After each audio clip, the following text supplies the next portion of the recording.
বিভিন্ন প্রতিষ্ঠানে দলীয় লোকজন নিয়োগের মাধ্যমে বিএনপি সরকার একদলীয় শাসন কায়েমের চেষ্টা করছে বলে অভিযোগ করলেন জাতীয় সংসদের বিরোধী দলীয় নেতা ও জামায়াত ইসলামীর আমির শফিকুর রহমান। আজ নারায়ণগঞ্জে এক দলীয় সমাবেশে তিনি আরও অভিযোগ করেন, আগের সরকারের মতো লুটপাটের উদ্দেশ্যেই বিশাল বাজেট দিয়েছেন অর্থমন্ত্রী। নারায়ণগঞ্জের কেন্দ্রীয় ঈদগাহ ময়দানে শুক্রবার সকালে কর্মী সম্মেলনের আয়োজন করে মহানগর জামায়াতে ইসলামী। সংগঠনের বিভিন্ন স্তরের অসংখ্য নেতাকর্মী এতে অংশ নেন।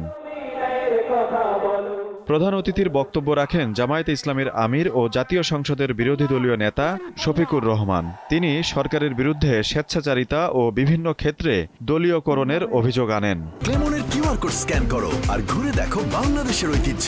ক্লেমন রিয়েলি বাংলাদেশী। একটা দলীয় শাসন, একদলীয় শাসন বাংলাদেশে কায়েম করার চেষ্টা করা হচ্ছে। ইতিহাস ভুলে গেলে হবে না। শেখ মুজিবুর রহমান সাহেবও একদলীয় বাকশাল কায়েম করেছিলেন না, অর্ধ বছরও ক্ষমতায় থাকতে পারেননি এরপরে।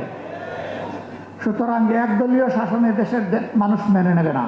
2025-26 অর্থ বছরের জন্য 9,38,000 কোটি টাকার বাজেট ঘোষণা করেছেন অর্থমন্ত্রী। বিশাল এই বরাদ্দের সমালোচনা করেন জাতীয় সংসদের বিরোধী দলীয় নেতা।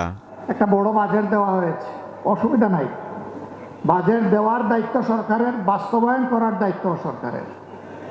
শুধু এতটুকু বলবো, গত 15.5 বছর এই বাজেট থেকে যেভাবে আওয়ামী লীগ আর তার দূষররা 29 লক্ষ কোটি টাকা চুরি করে নিয়ে গিয়েছিল, সেই পথে আপনারা হাঁটবেন না। বক্তব্যের এক পর্যায়ে নারায়ণগঞ্জ সিটি কর্পোরেশন নির্বাচনে মহানগর জামায়াতে ইসলামীর আমির আব্দুল জব্বারকে মেয়র প্রার্থী ঘোষণা করেন শফিকুর রহমান। মেয়র হিসাবে প্রার্থী ঘোষণা করছে। আজিজুল ইসলাম, দীপ্ত, বার্তা কক্ষ।